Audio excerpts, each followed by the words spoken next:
Your AI agents are using 5 different databases right now, and you don't even know it. 5? How is that even possible?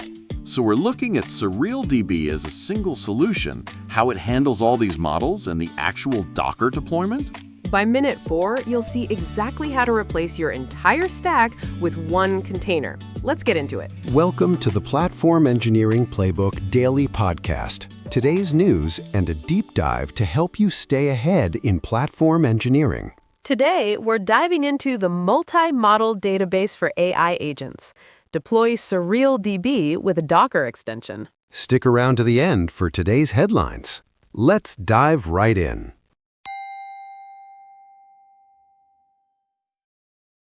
So let's talk about something that's been driving platform engineers absolutely crazy, the database sprawl problem. You know what I mean, Alex.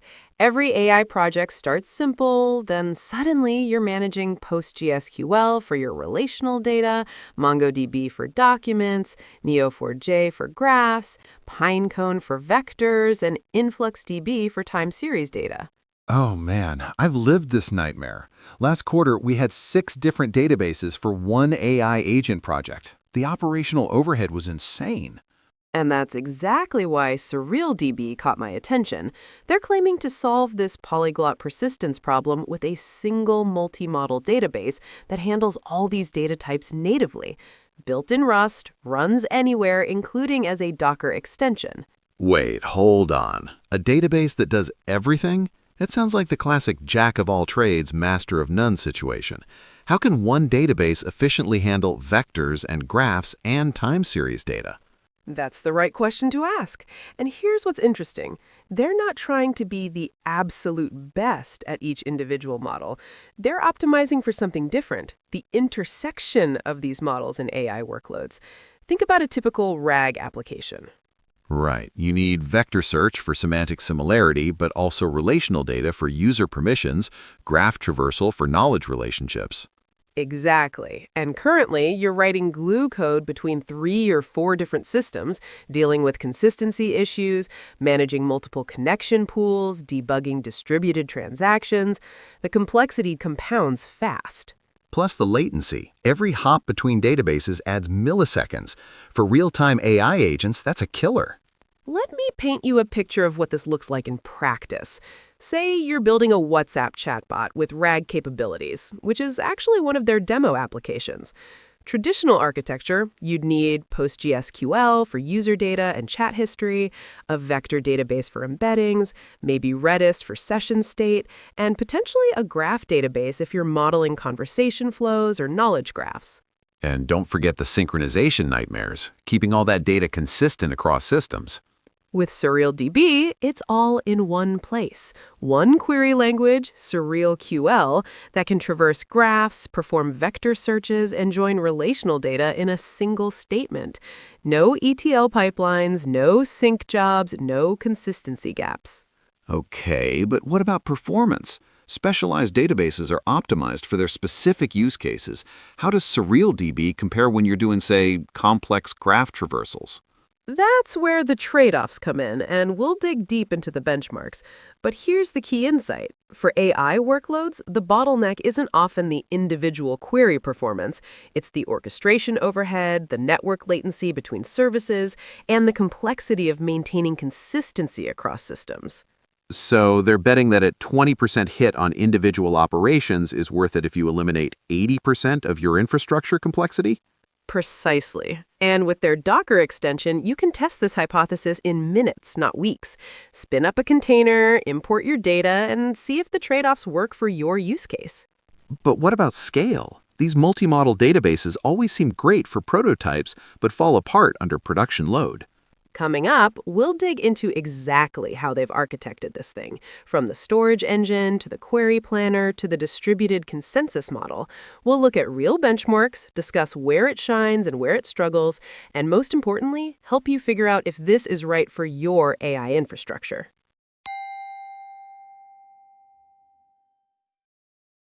All right, let's get into the technical meat.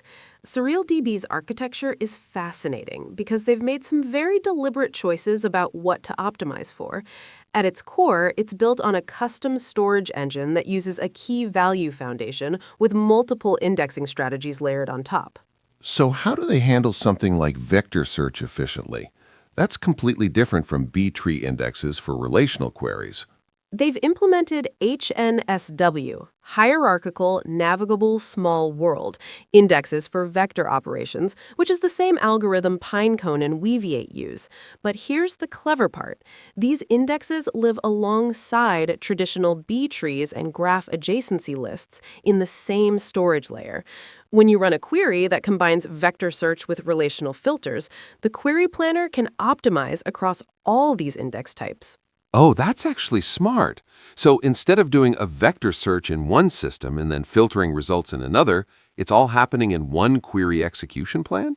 Exactly. Let me give you a concrete example. Say you're building that WhatsApp RAG bot.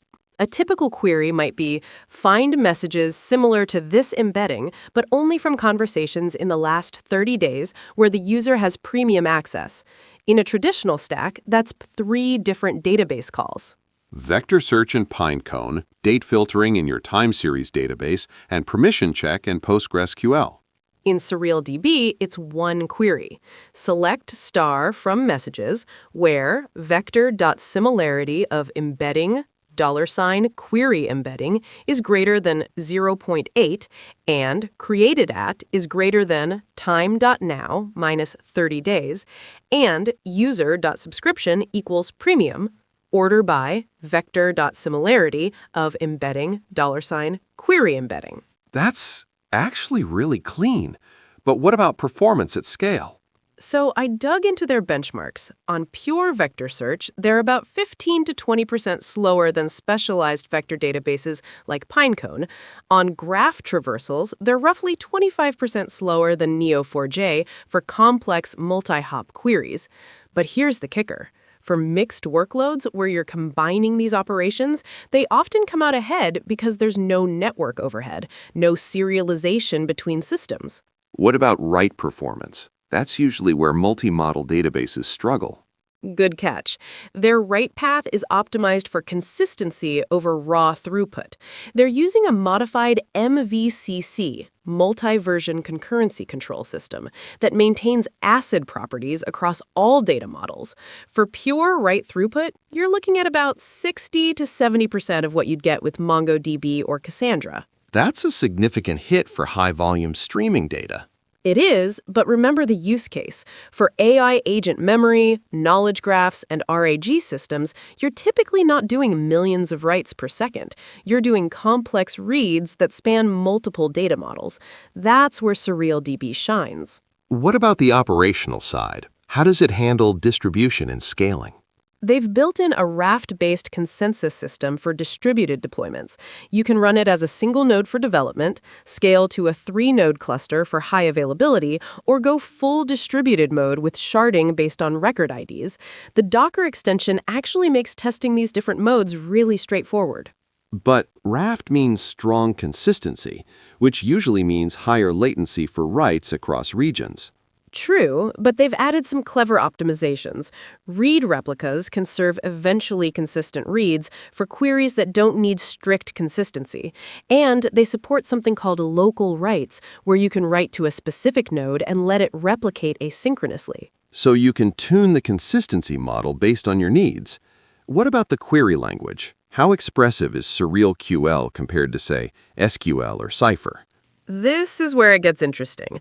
SurrealQL is SQL-like, but with extensions for graph traversal, full-text search, and vector operations. You can do recursive graph queries, pattern matching, and even define custom functions in JavaScript or WebAssembly. WebAssembly in the database? Yeah. You can write custom aggregation functions or data transformations in any language that compiles to WASM. For AI workloads, this means you could run embedding generation or lightweight ML inference right in the database. That could eliminate a lot of round trips for feature engineering. The Docker extension includes several application examples that showcase these capabilities. The WhatsApp RAG bot, for instance, stores chat history as documents, builds a knowledge graph of conversation topics, maintains vector embeddings for semantic search, and tracks user interaction patterns as time series data, all in one database. I'm starting to see the appeal for certain use cases. But what about the ecosystem? Driver support, ORMs, monitoring tools? They've got official drivers for all major languages: JavaScript, Python, Rust, Go, Java. The drivers support both HTTP and WebSocket connections, with the WebSocket option enabling real-time subscriptions to data changes. For monitoring, they expose Prometheus metrics and support open telemetry tracing. Real-time subscriptions? Like change data capture? Better than traditional CDC, you can subscribe to specific queries and get notified when the result set changes. Imagine a RAG application where the AI's knowledge automatically updates as new documents are added. No polling, no batch jobs. Stick around. Coming up, we'll give you the exact checklist for evaluating if SurrealDB fits your AI infrastructure, plus a framework for migrating from your current multi-database setup.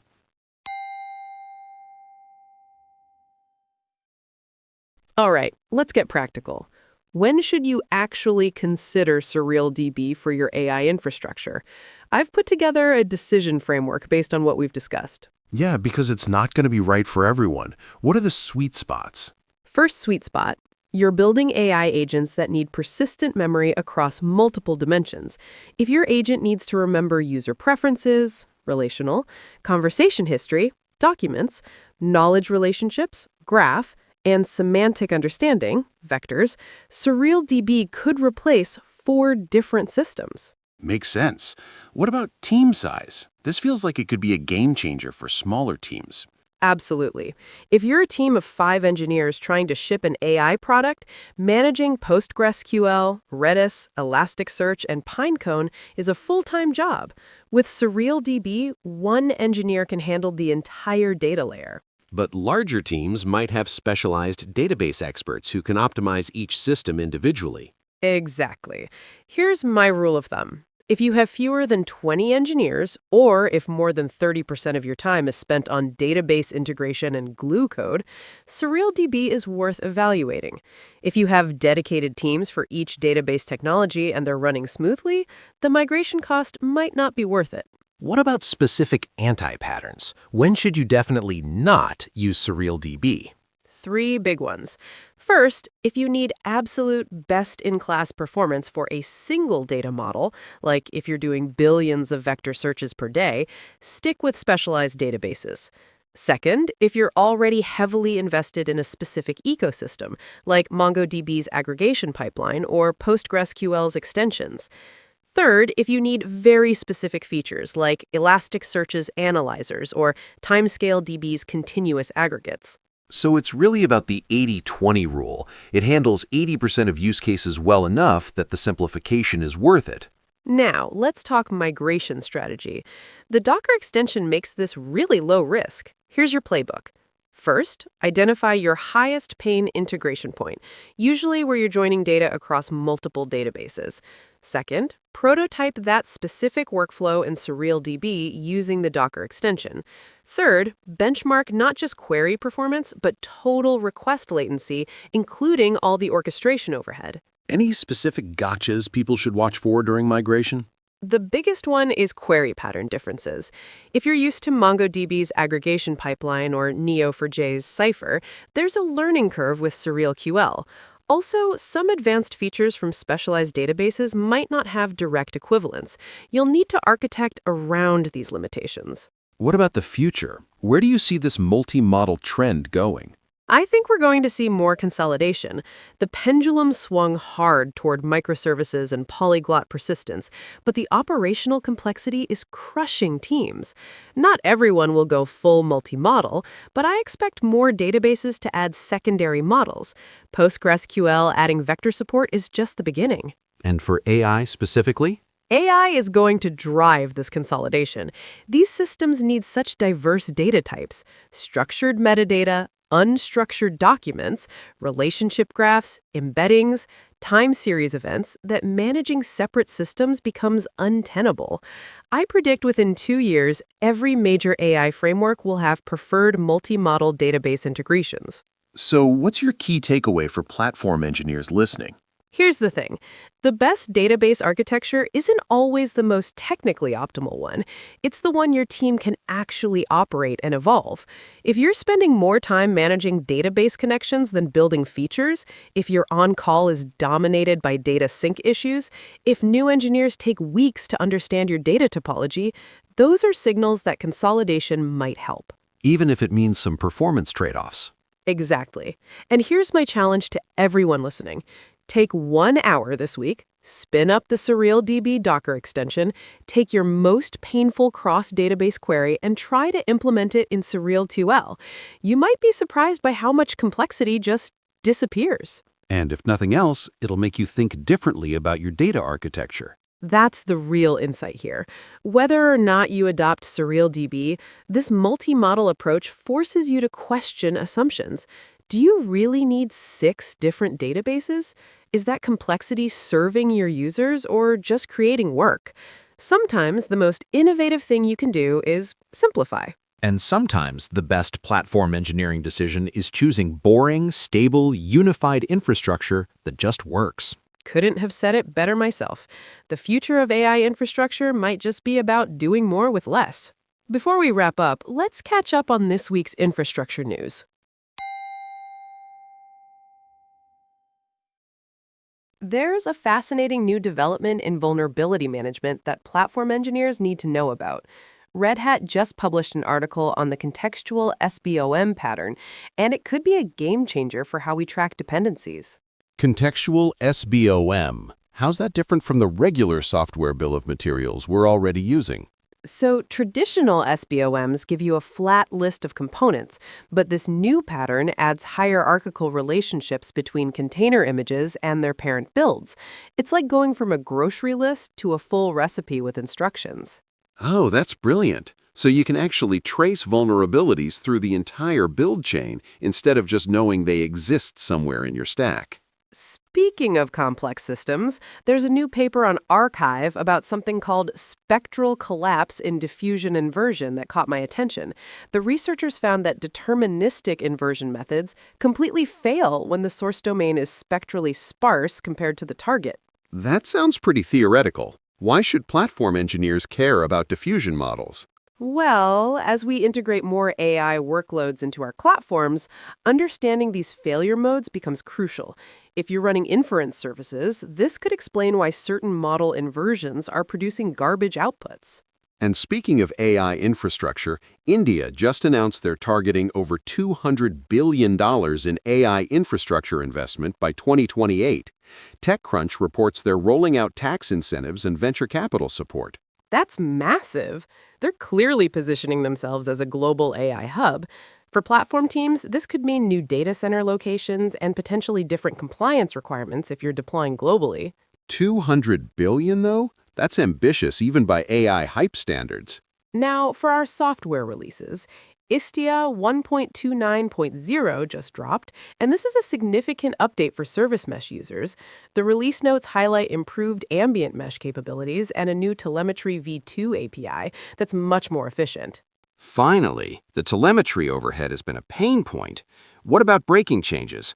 They've deprecated several older APIs, so teams still on 1.27 or earlier will need to plan their migration carefully. The good news is the new ambient mesh mode can reduce sidecar resource consumption by up to 90% in certain scenarios. 90%? That's going to make a lot of platform teams happy, especially those running massive microservices deployments. That wraps up today's news. That's our show for today. If you found this valuable, please subscribe and share with a friend who'd appreciate it. Drop us a comment with your thoughts on today's topic. Links to everything we discussed are in the show notes. And check out platformengineeringplaybook.com for more resources and guides. Until next time!